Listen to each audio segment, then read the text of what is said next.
we'll take case 2 when L is less than capital L. Small l is less than capital L. Where small l is length of load, UDL, and capital L is length of span. So you just, for this case, we analyze, we do the static analysis of that simply supported B. That means let us evaluate maximum shear force, maximum shear force and minimum at any section, and absolute maximum. So we have to determine for various critical position of the loading. That critical position of loading has to be evaluated either by trial and error process or by obvious thing or some criteria. That's all, nothing other than that. So in this case, as usual, we will take a beam AB of span L subjected to a moving load of moving UDL of W per unit length, and length is L and L is less than L. So let it move from right to left. So first A, to find maximum or A. How to find the maximum or A? So for this, where to place the load? So I will give you the position of load to get maximum or A has to be like this. One thing, it has to, or the entire load length has to be on the beam, and preferably here that tie side of the load when it is moving from left to right. This is called tie, this is head, we can call it. The front portion we call it as the head, this is the tie. The tie portion has to be placed at that particular point where we have to get the maximum here. So this should be the position. So it cannot be anything other than obvious in this one. Because suppose if it is like this, some portion of the load outside and only some portion, it cannot give maximum one. So suppose here, here also this small length remaining thing, or here small length, this, that will definitely not give maximum value of this RA. So if at all maximum RA we have to get made, it has to be like this only, there is no other case. When we allow one by one trial and error method, this is only trial for which I will get maximum reaction at A. So this has to be the position of UDL to get maximum or A. This you have to arrive at first. So this should be the position. In the earlier case, it was for full length, when L is pretty length. That's also obvious. Here this has to be the length. So this will be L, this is L. So L is less than L. So this is W. So for this position, you write the influence line diagram for RJ, get the value of maximum. That's all. Procedure is very, very simple. First you place the load or arrive at the position of load, then go to the influence line diagram which we have already developed for simply supported for reaction, shear force at any point, minimum at any point. That's all. That you have to remember, that you are not supposed to forget. So the ILD for RA, it has to be a triangle having maximum value 1. So you have to find this here. So this is the portion of UDL. This you have to work out by similar triangle. So this is length L. For length L, it is 1. I'll take from here. If you go from here to here, that is 0 to L. For L, the value is 1. For this portion is L minus L. Capital L minus L is this length. So for L minus L, what is that? This ordinate has to be 1 by L into L. So this is now. Now we can find the area. Multiply by the intensity. That will give you R. So whatever numerical values are given, then you will know that single value. Otherwise, you remember that. So this is the position to get maximum RA. So this is ILD for RA. Therefore, maximum or A is equal to, it is this trapezoidal area, that is half into L into this 1 plus 1 by L into L minus L. This is the area of that trapezoidal, half into this line into sum of the parallel sides. That is into W. That's all. This is maximum RA. So that you can say here, position of load to get maximum RA is as in figure that you can write. So this is the position. So the ILD is this. So therefore maximum RA is that. Then next, to find maximum RB. So the position of our load, position of load to get maximum RB is as in figure. So here on similar line, the position of load, it has to be like this. That's all. This is B. You have to place head of the UDL at B. Here, tail of the UDL has to be placed at A. When UDL moves from left to right. Or right to left, it is the vice versa, other way, you have to say. That's all. Same value you will get. Right? So this has to be the position of the load. And this is L, this is JB, and again, this is position of load for maximum RB. It has to be this here again. For RA it has to be like this, for RB it has to be like this. Then you can use the influence line diagram. So this is ILD for RB. So this has to be the position below. You have to get the ordinate here. So the area of this, because it is UDL, you have to find the area of this. After finding this ordinate. Similar to this, you can find the ordinate here also. Right? If you go from here to here, that is L, it is 1. This from L to minus L, it is same value. You will get that. So then, therefore, your RB will be similar to that. Therefore, maximum RB is same type of thing you will get. 1 plus 1 by L into L minus. Yes, this is also same as this. This 1 by L into L minus L. That's same ordinate.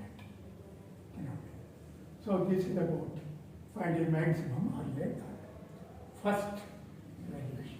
Then at any point in the beam, how to find the maximum value of shear force and bending moment. Again, similarly, after placing the load in corresponding position. So the placing, either it will be RBS or by trial and error method you have to do, or some criteria.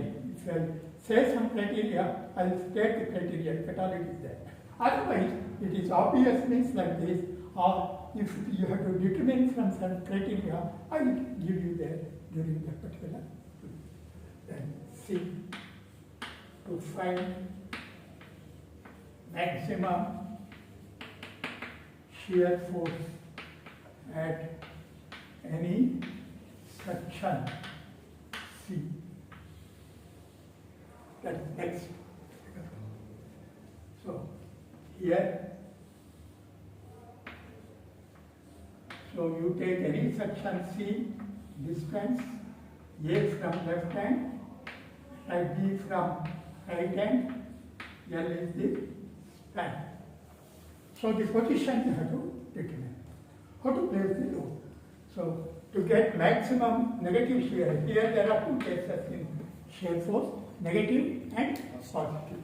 First case, to find maximum negative shear force at C. That is BC negative shear force at C negative. Right? So the position of load has to be like that. That is, when the load moves from right to left to right, so the head of the load should be at C. So the position of UDL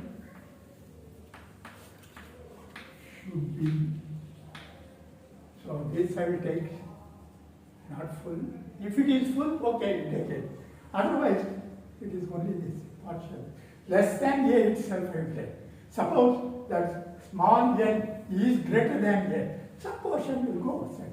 So you have to cover it entire A length. If that small n is less than A, again, anyway it has to be less than span. If it is again less than A, it has to be like this. Otherwise, if it is greater than A, it has to be full. So that portion you have to remember. Of course, A is depending upon A or B length and N. So the position it has to be. So only thing you have to remember is the head of the load should be at C. So that should be as in figure. As in figure. So that is head of UDL to be placed at C. Then load moves from right to left or left to right. Head should be placed at C. If it is from right to left, tail should be placed at C. That is. For positive shear, tail should be placed here when it moves from left. So when it moves from right to left, head should be placed, vice versa. That you have to carefully follow depending upon the cases. That I am not repeating. That you have to remember. Only one position, left to right, and negative shear, where to place that I am telling. When they gave me the problem, right to left, you have to place the other way, vice versa it has to be. That you have to follow carefully. That's all the thing you have to remember. So this is the position. When once position is known, straight away take that standard influence line diagram which you have already developed. The influence line diagram for shear force, it will be like this, negative shear. This is A by L, correct? So therefore, you have to take this area to get the ordinate. If it covers full, if L is greater than A, full length. You have to take it. That's all. So get the BC negative. So for this position,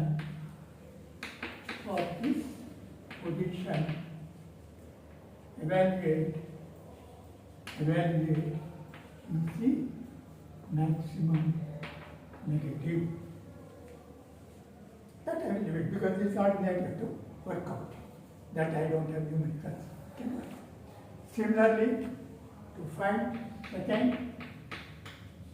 find maximum positive shear force at C, that is EC positive.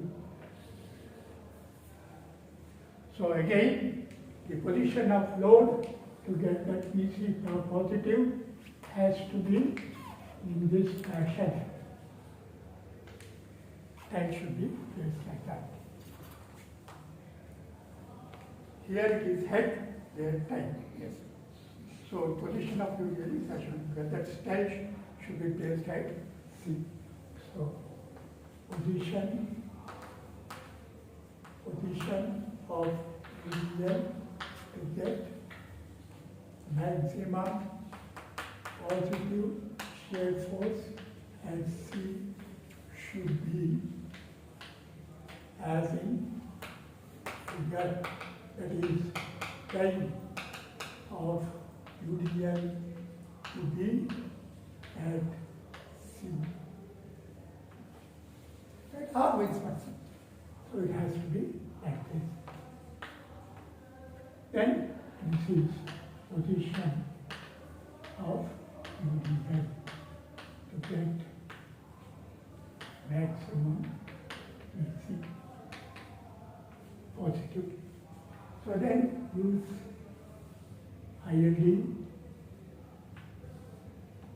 you see that ILD, here this is B by L.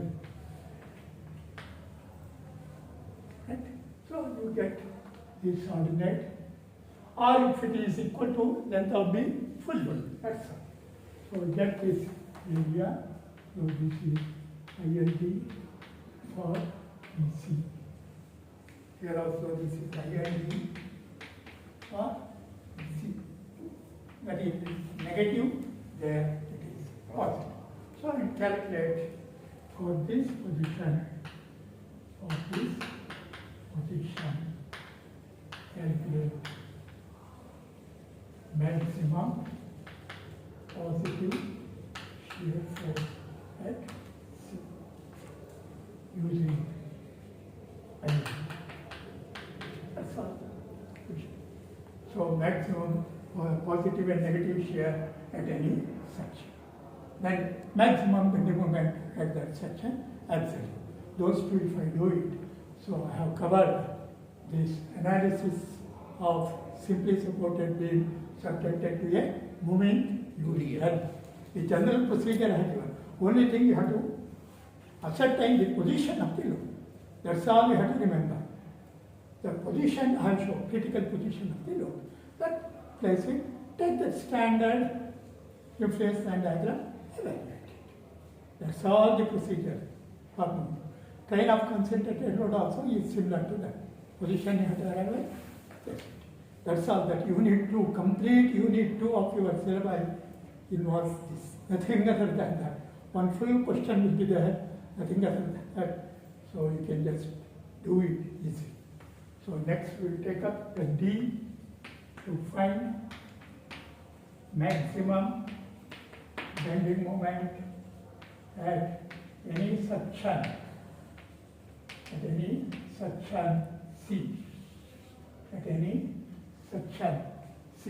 Same beam you can take it. C, A, B. You just say that the same thing. Consider a beam AB or span L. Let C be any section in the beam at a distance A from left hand, B from right hand, and let it be subjected to a UDL of length L moving from right to left. That same thing you can repeat it. C be the section where you have to get the maximum minimum. Now you have to place the load on C to get maximum minimum. How to place the load?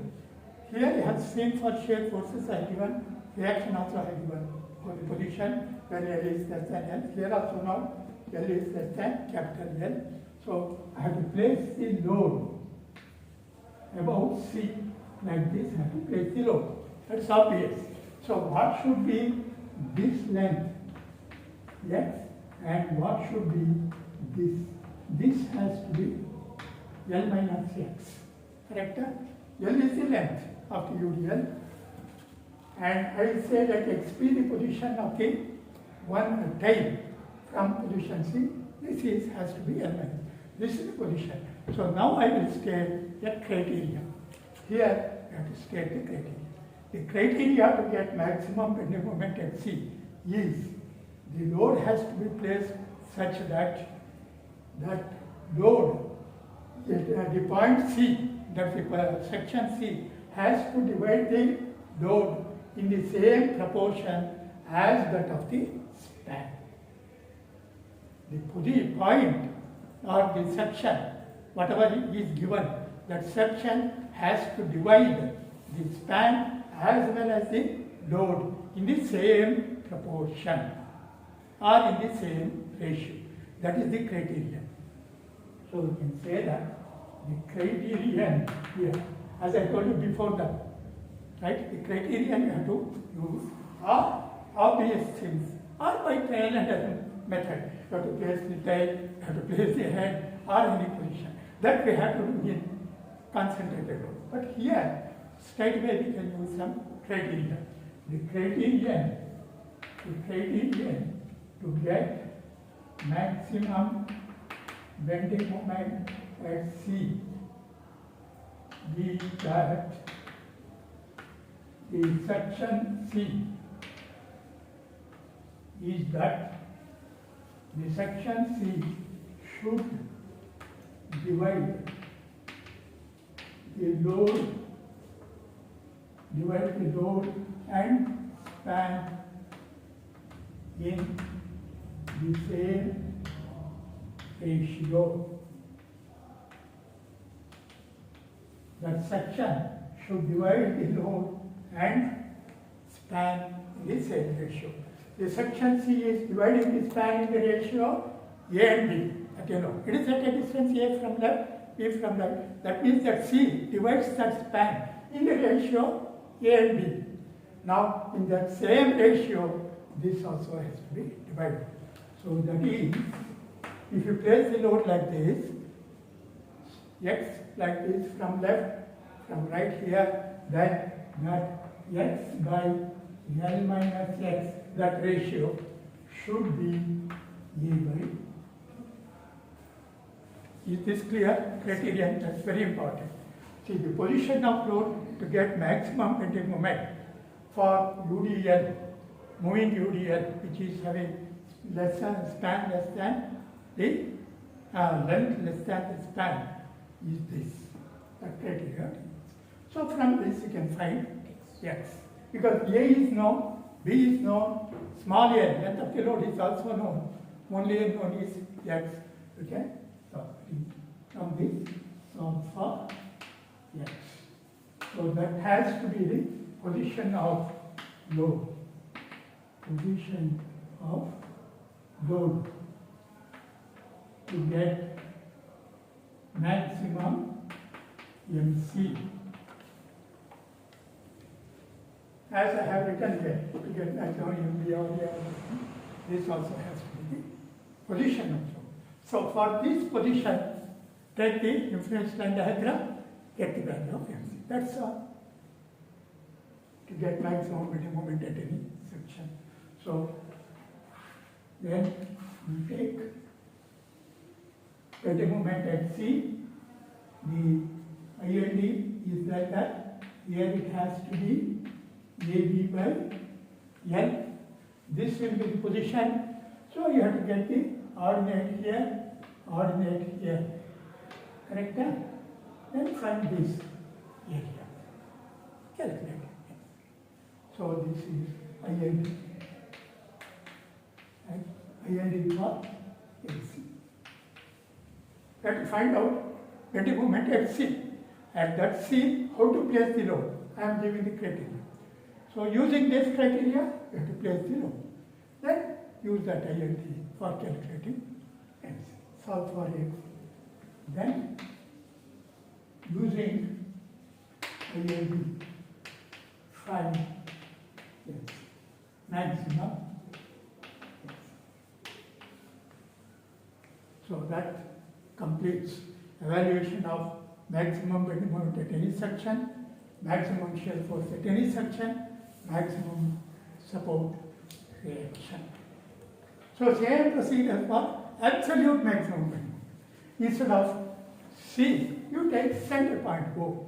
Use that same criteria. So that at center point, it is L by 2, L by 2. So load, same proportion means L by 2, L by 2. That's the same ratio it has to be. Place symmetrically and use that UDL calculate. That is absolute maximum bending. So all the critical cases have been covered for moving UDL case. Moving UDL greater than span, moving UDL less than span. Moving UDL greater than span is easier, less than span is easier. Last, we will take up absolute maximum bending moment. That's all. I will take another 5 minutes. Let us close it. So last, that is yield to find absolute maximum bending moment in B. So as usual, you can write absolute maximum bending moment occurs at center point. The absolute maximum bending moment occurs at center of span, hence the position of load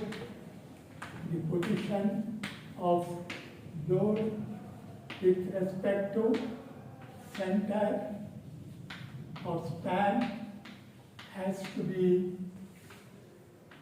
as in figure. I will complete.